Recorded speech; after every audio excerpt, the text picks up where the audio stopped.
Bro, that's fucked up what they be doing to y'all.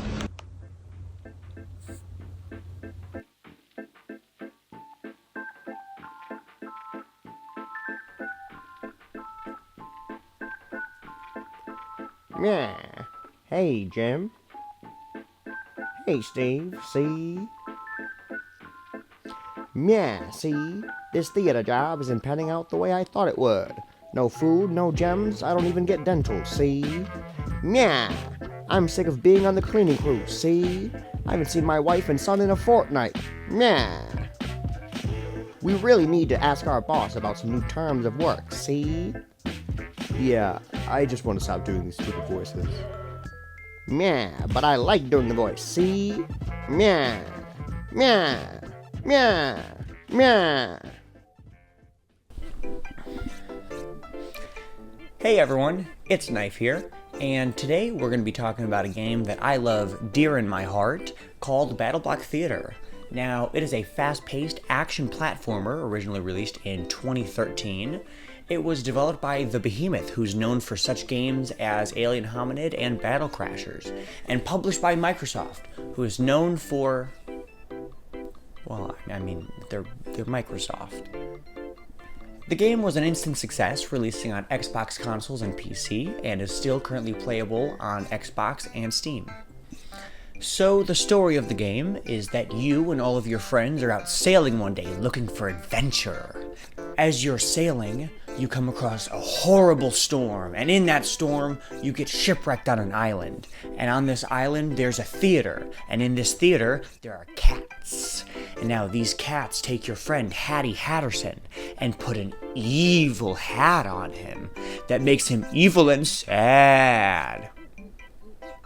Evil and sad. Evil and sad. Evil and sad. So the game is somewhat similar to Super Mario Bros. 3 in the sense that it all takes place in a theater. Now, this game definitely goes a little harder on it with the fact that all of the levels are broken down into theater acts. Now, for each act, which is pretty much a world, there are 9 chapters. I might have that flip-flopped. But you see, each level has a win condition. So, in each level, there are gems and there's a ball of yarn. To unlock the gate in each level, you have to unlock 3 of the gems. But you have to collect everything and do it fast if you want to get rank A+, which nets you 2 extra gems. Now, you might be wondering to yourself, what do I need all these gems for? What do I need all this yarn? I don't care about any of this. Take me home. I get it. But in each world, there is a shop in between the first 3 and second, third of levels. And in this shop, you are able to trade your gems for different cosmetics, like skins that pertain to different shapes, or you can use your balls of yarn to trade for weapons.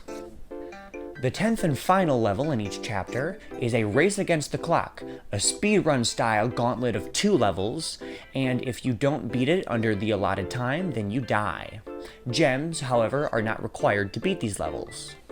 After you beat the finale, 3 bonus levels will appear to the left of it, also being time trials. Each act takes about half an hour to complete, and I'd say it'd be about an hour if you want 100% everything.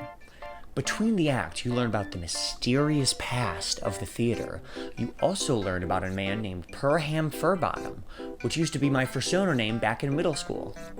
As you go on past Act 4, you start to realize that the cats are being fed up with how much they aren't being fed by Hattie. They don't like how they've been being mistreated, and they want it to end. Also, as you go on through the chapters, there are less and less cats at the theaters and the finales watching you play. They don't care. Pretty fitting. And by chapter 7, the place is just on fire.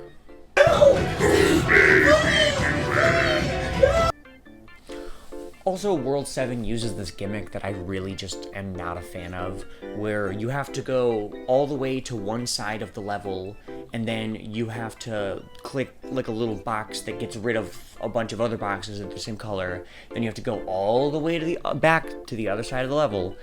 That just wasn't fun for me. But it was only in chapter 7, so it's okay. I'll let it slide.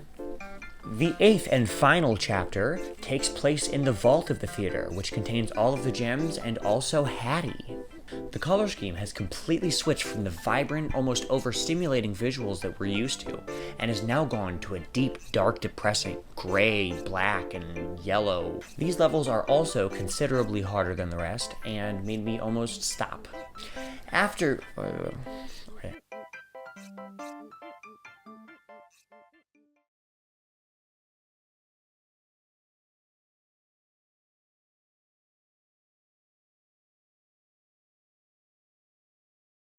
After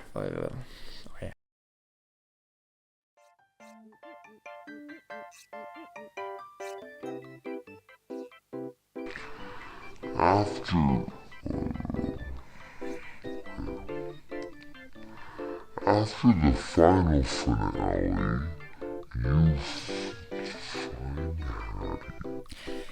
After the finale, you rescue your dear, dear friend Hattie Hatterson.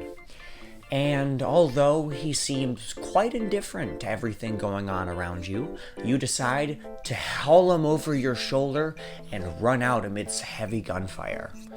Once you board the ship, you look at Hattie and you realize that he has changed.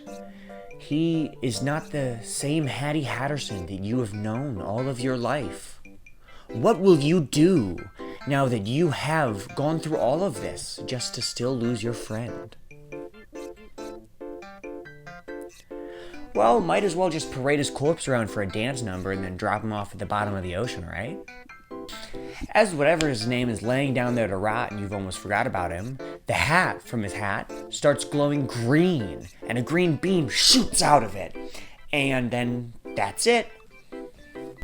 The end. That's it. Oh, it all makes sense.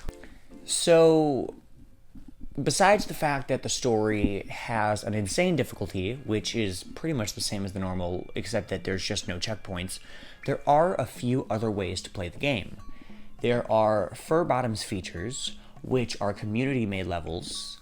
There are the level editor, which is how you are able to make the levels, and it's a fun way to make some fun arenas for you and your friends. You can even play online. No one's on. And lastly, there are minigames to choose from, where you can play on a team in co-op or against each other in versus. Overall, the game's pretty fun. I think the music's really good. I like it a lot. The art style is very fun and vibrant, and all of the different creatures and weapons and the skins in the game, I guess skins, what you can call them, they all have a bunch of character, and that's really cool. I want a second one. Give it to me now. See, did you hear it? My cat's even yelling. He wants a second one. We want it. We want it. I definitely recommend playing this game with a buddy or with friends. That's not the way I did it this time, but I have done that before, and I definitely think, even for the story, that is just the best way to play. But if you are a friendless loser, that's okay. That's okay. The story's still fun in single player. Last little thing I want to touch on is the narration. Throughout the game, there is narration by the person known as Stamper TV. He was a very big animator and voice actor in Newgrounds in the early days of Newgrounds, which admittedly I don't know a lot about, but still, I think he crushed it in this role, and I would love to see him reprise the role of the narrator if they ever make a second one. We want it. But if that's just not your cup of tea from the start of the game or anywhere in the middle, you can turn it off in the settings. You can also do this. Well, alright everybody. That's really it. It's not really too long of a video for you today. I just want to let you know about this game. I definitely recommend it. It's probably on sale. If it's not, it will be soon, I think. But yeah, that's it. I hope you all have a good day, and yeah, I'm just gonna go.